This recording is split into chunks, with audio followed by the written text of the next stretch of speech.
Hi, guys. Welcome to 7 Ways to Stay Relevant in Your Decorating Business, the Heat Press for Profit podcast, hosted by Stalls. I'm Kelly Walters, and I am your host today. And while you guys are joining live and tuning in, please tell and share who you are, your business, and of course, where you are tuning in from. It feels like it has been quite some time since I have been on the podcast or even hosted it. So I am happy to be back, and I'm really excited for today's conversation. Staying relevant is huge. It's not just about being trendy or popular. It's really understanding what customers are looking for, what your customers are looking for, and ways that you can stay relevant, want them to come to you for business, but not necessarily have to spend a lot of money to do that. So, of course, in this conversation, we always offer the ability for live viewers to send in any questions down in the comments, and we will do our absolute best to get them answered. So, of course, let's go ahead and get started. And the first thing that we really want to focus on here is just understanding that while I'm giving you 7, right? Hopefully you can take bits and pieces and work them into your business, or at least find something that clicks and gives you something to really get ahead, especially seeing that it is August and the middle of August. And before we know it, 2026 will be here. So the first one, let's talk about creating an elevated unboxing experience. Now, what I mean by this is we've been talking about experiences for quite some time when it comes to being different or being a little unique in your apparel decoration business. So we want you to think about creating an elevated unboxing experience that gives the look of either a kit or is an additional type of packaging that you can offer your customers at checkout, when you're collecting those orders, and even added on personalization. Okay, this doesn't have to be a $5, $10 custom box. I'm talking about something that is more of a presentation. Maybe it's added tissue paper. Maybe it's a thank you card from a message of somebody that is purchasing from you if you do a lot of print on demand. And then, of course, just adding something that's a little different. There's a lot of businesses out there that, have started to kind of do these throw-in items. And I have noticed it becoming more and more popular in our industry.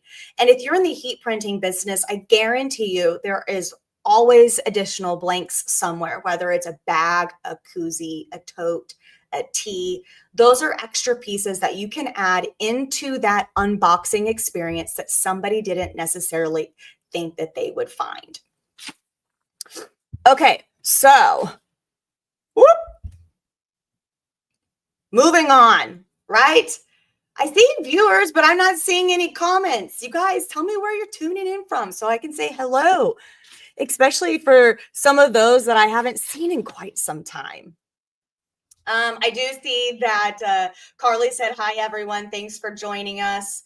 There we go. Okay, just making sure everybody can actually see and hear me, because you guys know sometimes I have complications. So next up, okay, we're going to talk about getting out there and offering customization stations or even pop-ups at events. What's a customization station? You guys probably know what a pop-up is, but also put that kind of in the pocket of activations. We have been talking about activations, I don't know, it feels like pretty heavy for 5 years now. And when it comes to businesses on the go, heat printing, portable equipment, this gives you an advantage that other decorators that have stationary equipment cannot offer. Okay, so we're talking about things that you can specifically do that other people cannot. And if you are at an event, add customization. even if it is down to the simplest thing of choosing an add-on patch or an additional location or a specific location. All of these things add up to being able to, again, going back to the first topic of creating an experience. Okay. So with the customization, just know this is something you can do at a hat bar. You could do a bag bar. You can do a jacket bar. I have seen a shoe bar. We have been part of shoe bars. You could do pop-ups at corporate functions. And then, of course, events that you can create a space. Okay. And that could also be a special thank you to employees. So when we're talking about customizations or pop-ups, you could be as big or as small as you want this to be. If you want this to be a little bit more of an intimate setting, then this is where you can come in, offer this service to a corporate as part of an event function. And maybe you are providing swag bags, or maybe their swag is the ability for you to come in and then have a little bit more of a personal experience. I don't know how old or what the demographic is of the viewers, but I'm always saying like half press will travel. And I know that relates back to a TV show many, many moons ago, but that's really the case. If you can pick up your heat press or you have the ability to pop that in your car, your vehicle, your truck, whatever, then that right there is an advantage alone. We can print with screen print, we can print with patches, we can print with twill, we can print full color. And that capacity really gives you the ability to tailor on price point, speed, and then of course, offerings as a whole. If there needs to be more of a selection of logos or transfers or graphics used versus saying pretty standard, where do you want this left chest logo size on the sleeve, center, left chest with a full back, right? Hopefully you're getting the picture on that. Hat bars are not going anywhere. And if anything, we are seeing an expansion into different products. I think a year and a half ago, it might have even been a YouTube video that I had recorded, but I had mentioned that I was attending a concert and it was for Olivia Rodrigo, and she was decorating on combat boots. Like, you could bring your boots and they offered the ability to decorate on site. Now I know there's a little kind of like touching maybe somebody else's used worn shoes, but the idea was it was an experience. It was another way to capture sales. And instead of doing a standard, say, concert tee, now they had these branded shoes. And guess what? When those patches were done, they were done. It was not something where they had so much inventory that everyone was expected to come in and do that experience. So it is okay to run out. I will keep saying that over and over again, because all that's doing is creating urgency for the next time. It's curiosity on how to place that order.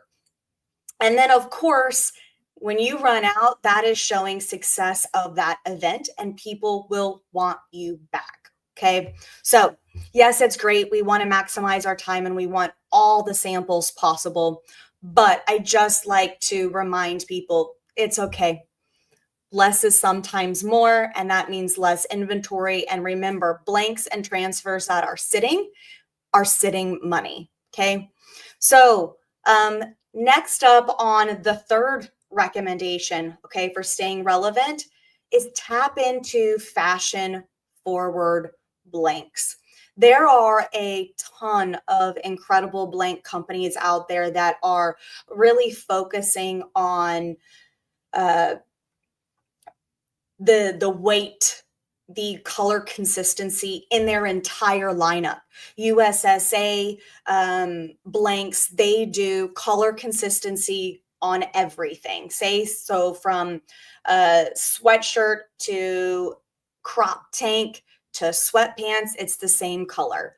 Audis, AWDIS, also does this. And I think that is an incredible way to build rapport with a customer that needs a specific color, to where you can go to that brand and there's going to be consistency. Doesn't mean that the colors will all be offered in every single product, but there is consistency in colors.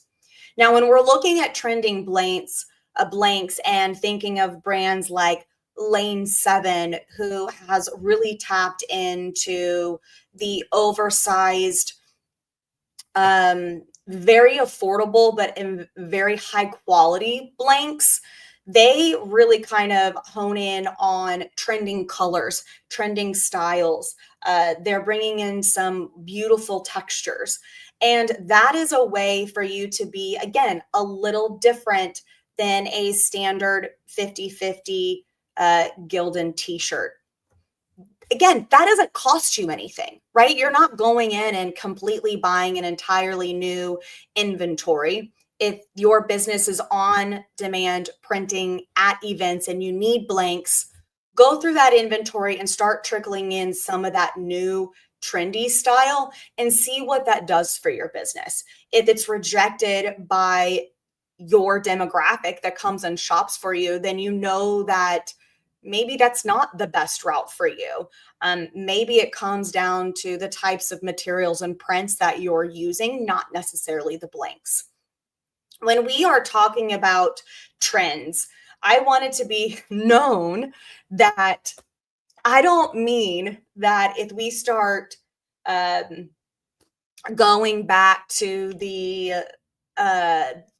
not acid wash, but oh my gosh, what is the burnout? If we start going back out to the burnout style of shirt, I'm not saying run and bring that style into your business. I'm saying pay attention to what is around you. Pay attention to who is buying from you, as well as the age of that customer. If you don't know, ask those questions, because I can guarantee you that what I want in a t-shirt is going to be completely different than what my 11-year-old daughter wants. My 6-year-old son, he doesn't care. He just cares what the graphic is on it. But my daughter touches the material. It's either got to be a crop or she wants it way oversized. And I need a happy medium. So if you don't know who's buying from you, then take that as a category to start understanding when you are doing customer segmentation, or you are really starting to dive into potential areas to start bringing into your business. The other thing is reach out and talk with those blank apparel vendors and check and see if there is new pieces coming, or get their recommendations for their top 10 tees. I guarantee you they will be more than happy to tell you what is popular, because not only does that drive a relationship with you and that blank apparel vendor, but they're helping you decide what to purchase, right? See, it's a relationship on guidance on what they are also seeing, as well as what you are needing. This one's a fun one. 4, okay? Leverage AI to help support you.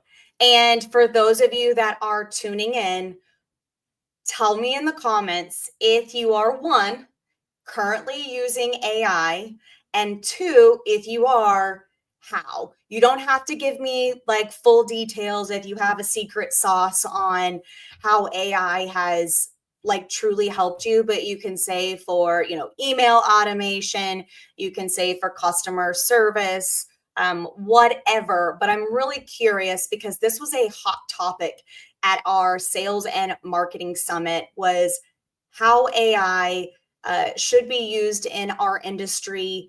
If you're not using it, you should be using it. And there is not a single person that shouldn't be using it. I'm seeing more and more platforms that we use starting to incorporate AI for assistance on understanding how to utilize that platform, maximize its efficiency and potential. And it's not just going and getting answers, it's for support and building what you need on a business standpoint. So let me see in the comments if you want to. You don't have to, but when you can think about utilizing AI, you can use it for supportive content creation. Give it some ideas and let it do the brain work for you. Build a social media calendar, build out some ideas for boosting sales, maximizing kitting, ways to find, I don't know, personalized tissue paper. Where would I find that? Google is great. There's a lot of incredible search engines, but Chat GPT will also do this. The other thing is staying organized. I'm also seeing email platforms that are incorporating AI that will help organize your inbox for, say, junk, automatic responses or immediate responses, and really just kind of helping you line out your day. And for those of you that are solo, or maybe you're a small business of three with a lot of output, we've really got to stay efficient, because as our world has increased with the amount of tasks that we take on, time has not. So we all have 24 hours. So what is it that you're going to do different in your day to get you ahead, right? This is all about just maximizing efficiency. And a lot of times that AI functionality is now incorporated into whatever platform you're using or program, and isn't necessarily an add-on cost feature. Some of them are, some of them aren't. So when you get to 5, I really want you to think about markets. What transfer, what decoration method can you start doing now with the equipment that you have on hand?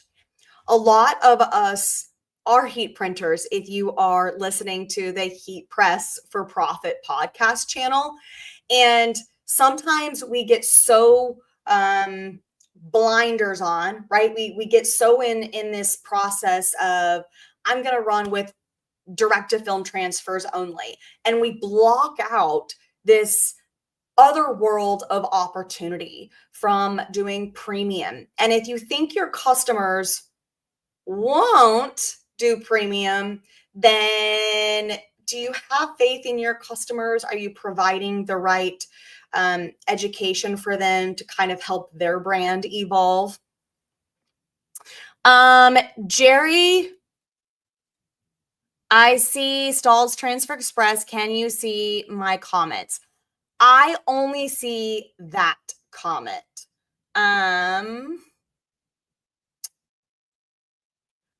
Carly, I'm not looking in the wrong spot, right? Like, comments are popping up. Just gonna double check that.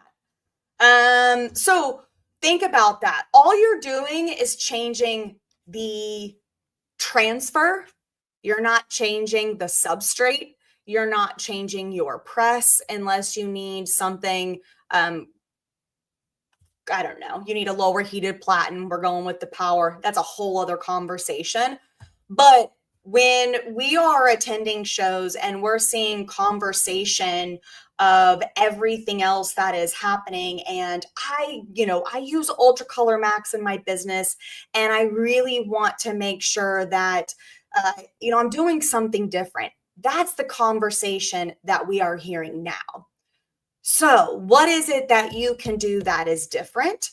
Or what is it that you can do that targets or provides a whole new visual look when it comes to decorating garments? Oh, Okay. We're checking the comments, people. Dave, yes, I can see you. Jerry, that is still the only comment that I can see. I am so sorry. Um, Jerry, can you be more specific about trending fashions? Where can we find them? Yes, I can. So we're gonna bump back up. I think that was number 4. I have some notes. I still owe you 6 and 7. But number 3 that we talked about was tap into fashion forward blanks. So the first question of that is, can I be more specific? So we are seeing drop shoulders, oversized. We're seeing 7.5 ounce tees instead of, say, a 3 or 4 ounce. We are still seeing some tri blends, but the course style of shirt is coming back versus that vintage lived in feel. And I say coming back because we're still very much a split society on that. It is not and everybody's offering the vintage lived in feel where if you guys think back 15 years ago, if you were in this industry or you wore t-shirts, that there was this, like, everything was this Gildan 50-50.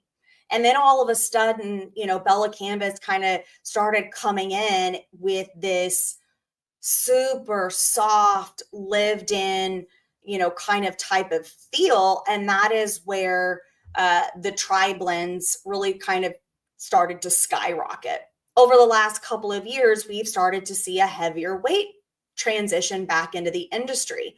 So people have looked for maybe more of an urban style. If you go to a couple of brands, they might be labeled urban tee, and that's because they're oversized.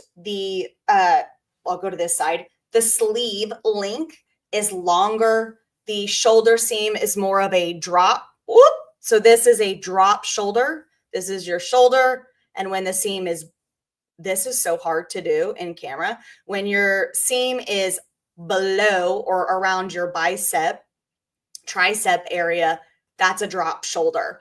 So we are seeing a lot of those elements come back, thicker collars or necklines.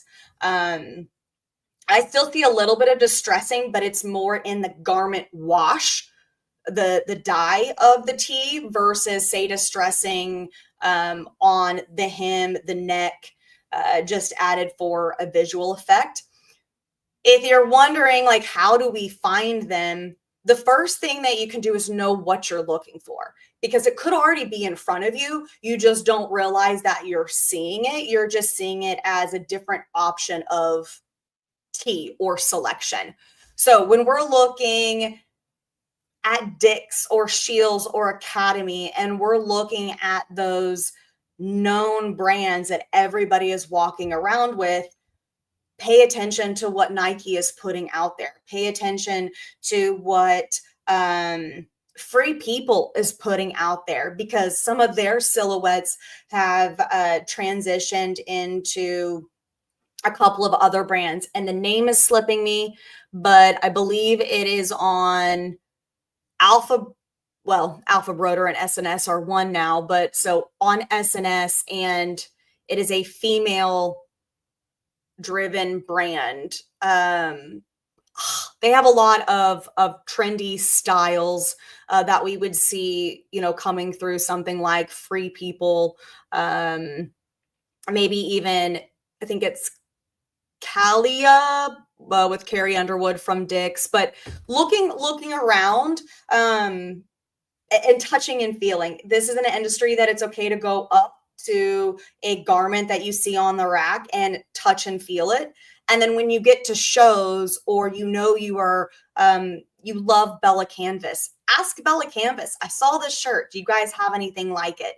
And again, like I was saying, people will direct you if you can ask the questions. If you don't know what you're looking for or asking, then it's really hard to kind of narrow down what you need to be shown, right? Same thing for your customers. If your customers don't know what's trending, how do they know to go to you? Or if your site or what you offer is kind of secretive because you can do it all with heat printing and they don't know, how do they know to go to you and not to somebody else?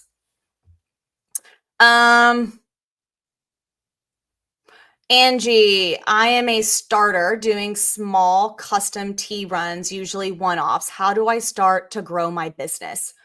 So if you're doing one-offs, that is an incredible way to get word of mouth out. If that one-off is somebody that you're giving a garment to and they are extremely happy with your business, you need to communicate to them that you can fulfill in quantity. So if it's that one-off, let's say you're on Etsy, not 100% sure, but this is just an example. You're on Etsy, somebody orders. You should be sending a, informative card about your business. If you are more, and I mean this in the best way, because there are some incredible single print businesses on Etsy.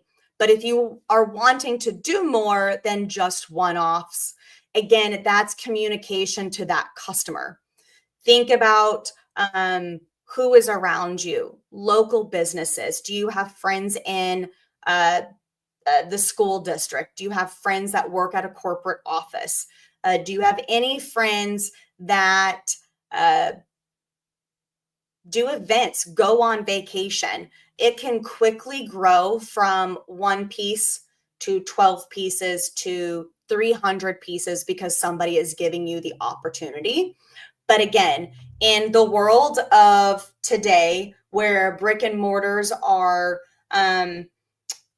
minimal anymore, people aren't walking in to find that business. You have to find a way to get that out. So if that is social media, if that is through those personalized information cards, you have to tell them that you are capable of doing more.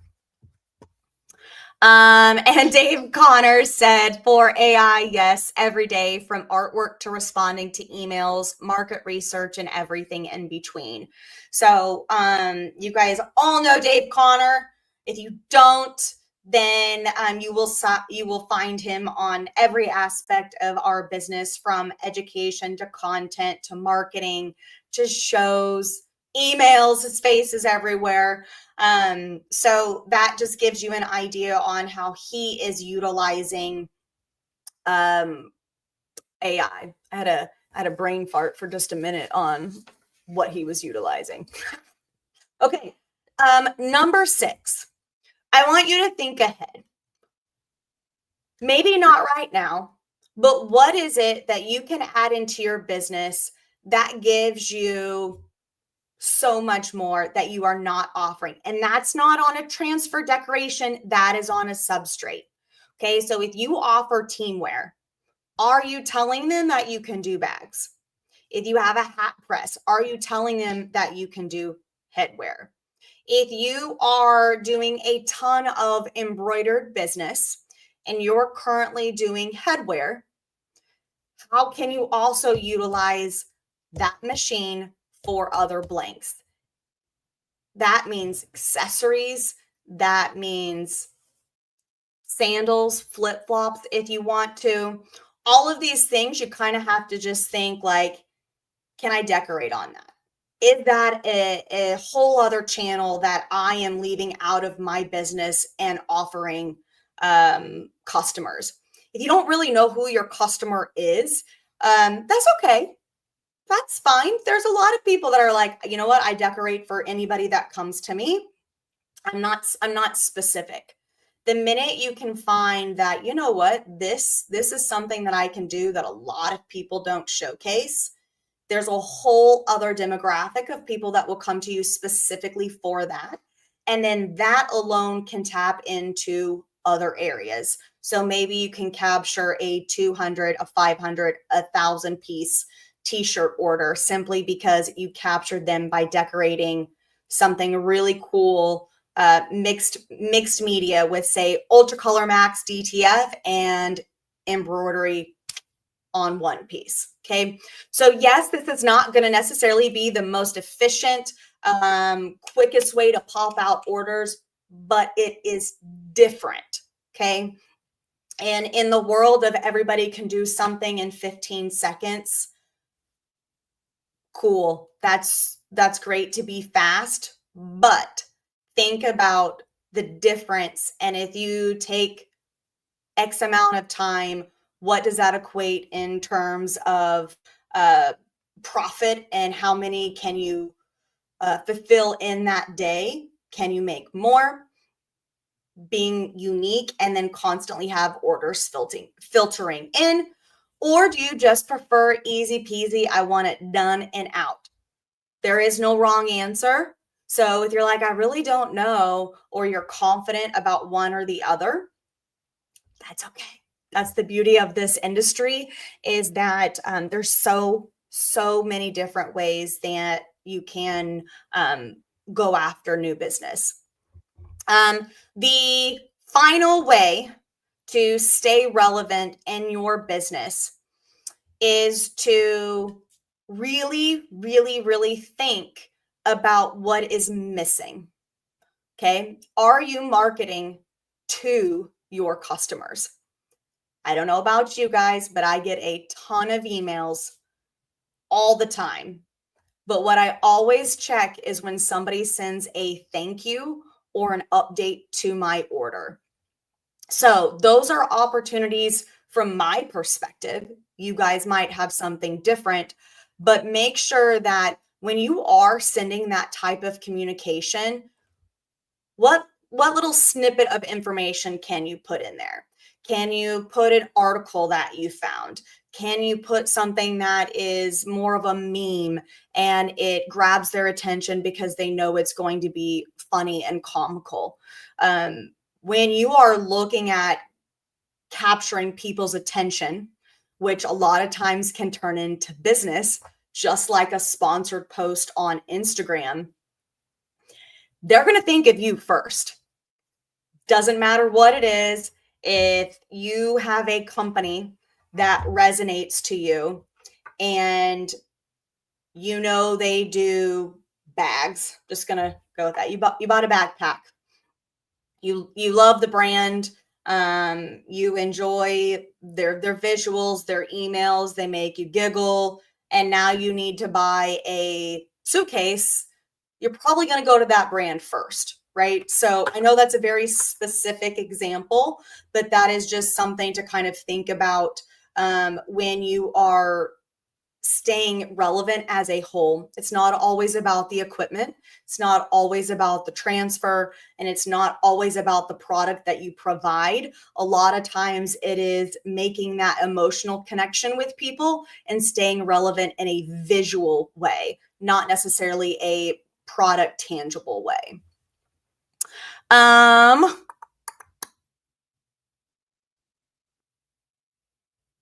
Oh, great question, Joey. Joey said, what is the best way to store your unused out of season transfers? If you are not part of our Heat Press for Profit Facebook group, I almost said podcast, Facebook group, I strongly recommend that you go to that Facebook group and ask that question. And you can also go to the search bar and type that in, like storing transfers. People of this community, this heat printing decoration community, I guarantee you they will send pictures and ideas and showcase what they do and how they do it.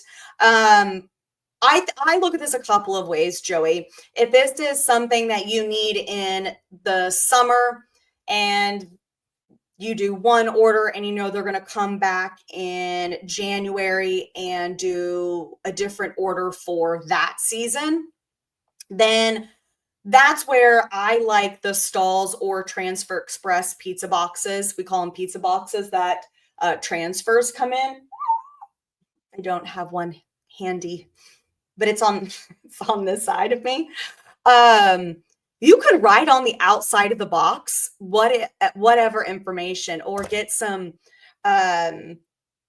white labels, like large labels, sticky it on there, write what it is, and store those there in a air conditioned environment, or regulated temperature. That way you're not too humid, not too dry, and organize that way. If you're fancy and you like containers, I kind of like the flat, clear containers. That way you can kind of see what's in there. You can see if the stack is getting low. That's going to be way more costly, but it is a visual element that my brain likes to see. I don't store a ton of transfers, not like you guys would, but those would be two options that I would recommend. But again, go to that Heat Press for Profit group on Facebook, and I guarantee you there'll be some incredible ideas on there.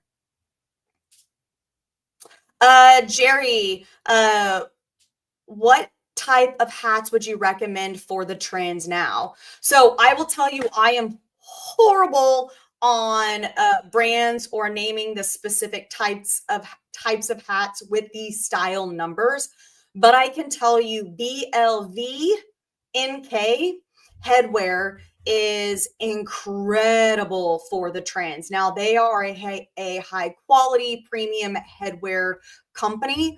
But if you want to know what's trending, there you go.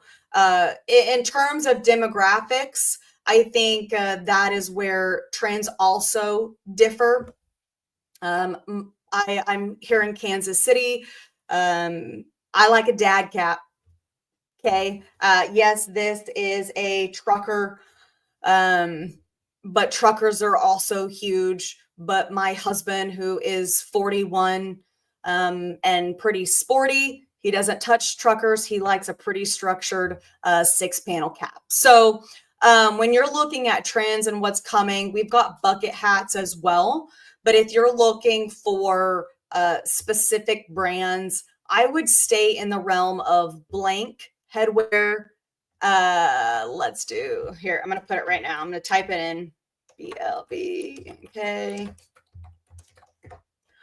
Auto also does an incredible job of very affordable, fashion forward, trendy colors, as well as versatility in headwear.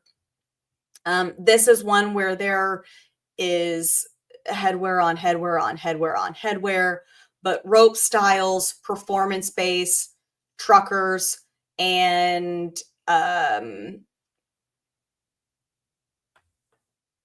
bucket hats are pretty popular right now.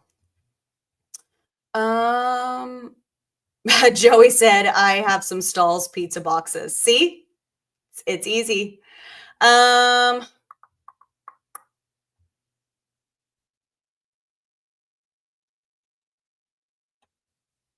Oh, that's nice. Nice to see you. I'm glad you're tuning in, Miguel. Let's see. Last couple of questions. Oh, I love this from Lori.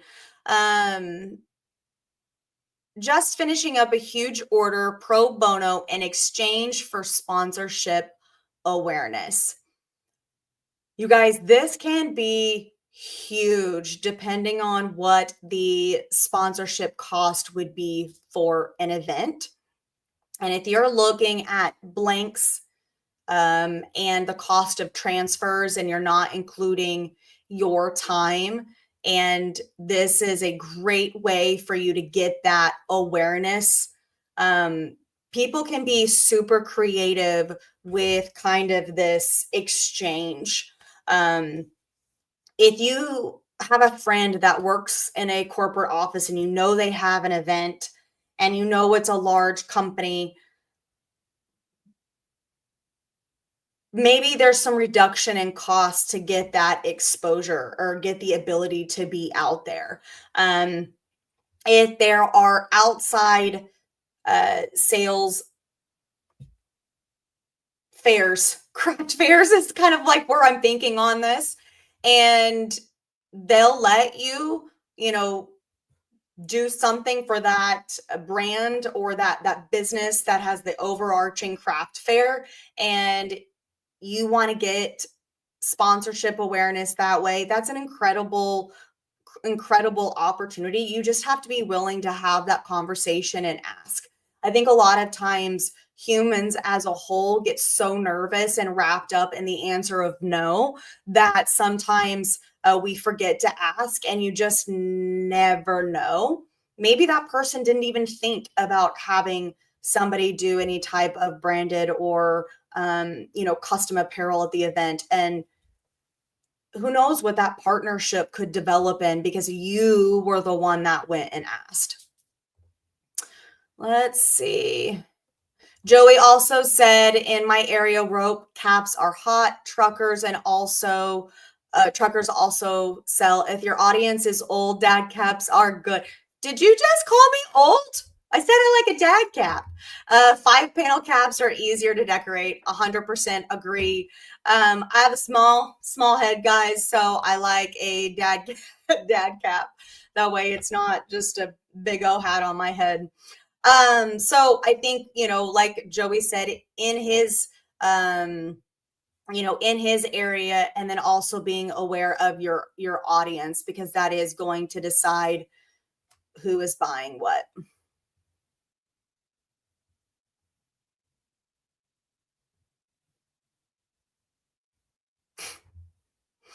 Um, let's see. Just my time charged for the product. See? So going back to sponsoring and getting that partnership. So charged for the product. I think that's fantastic.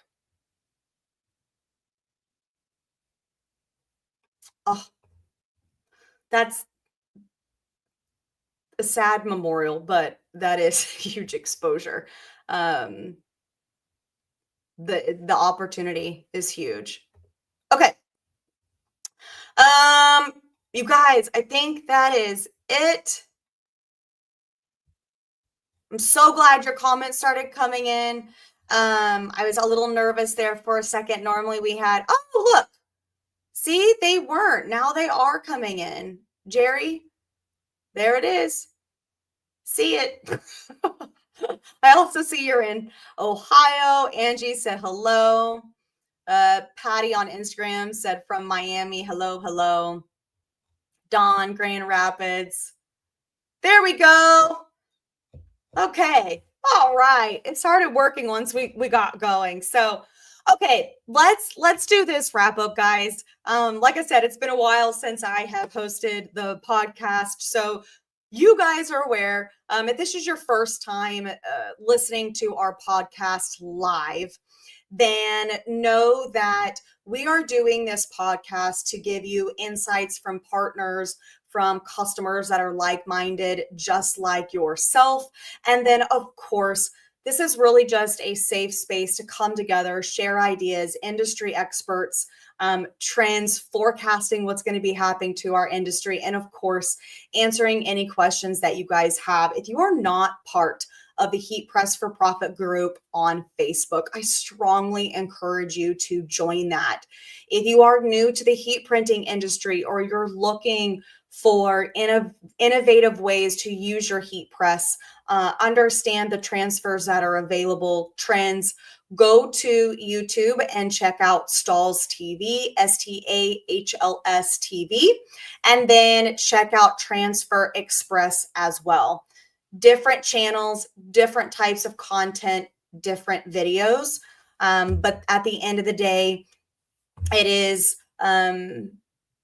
our love for this industry to help make you a more confident apparel decorator. Lastly, on the 28th of this month in Colorado at Top Shelf, we will be doing a traveling pro day. If you do not know what that is, do not know what that is. Yeah, that's right. Oh my. It is a 3-hour education where we go over industry insights, markets, tips and tricks. We review trending apparel, trends for decorations and locations as a whole.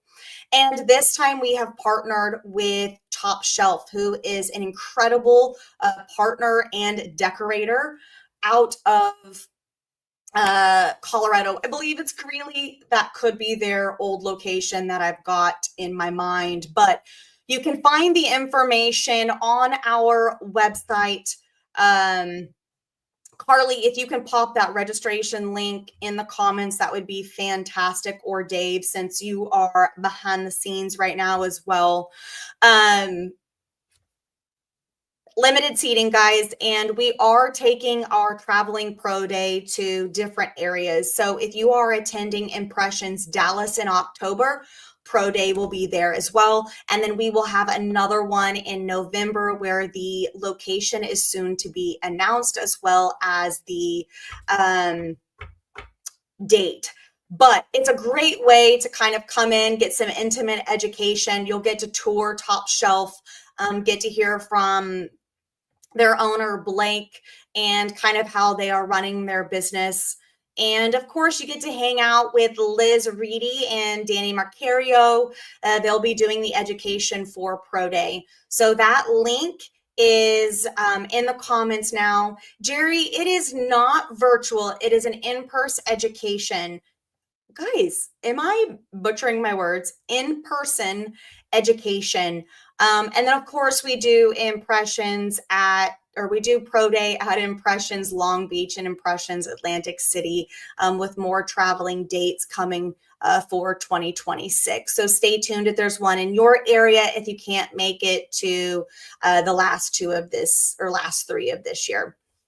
Guys, I'm Kelly Walters. Thanks so much for tuning in with us. I appreciate you guys being chatty with me. I'm so glad the comments came through. I hope you found some value in the 7 ways to stay relevant in your custom garment decoration business. And if you have any ideas or tips and tricks for other decorators, always share them. We're a great community, and we really latch onto each other to continue learning. So you guys have a fantastic rest of the day, and we'll see you guys soon. Thanks, everyone.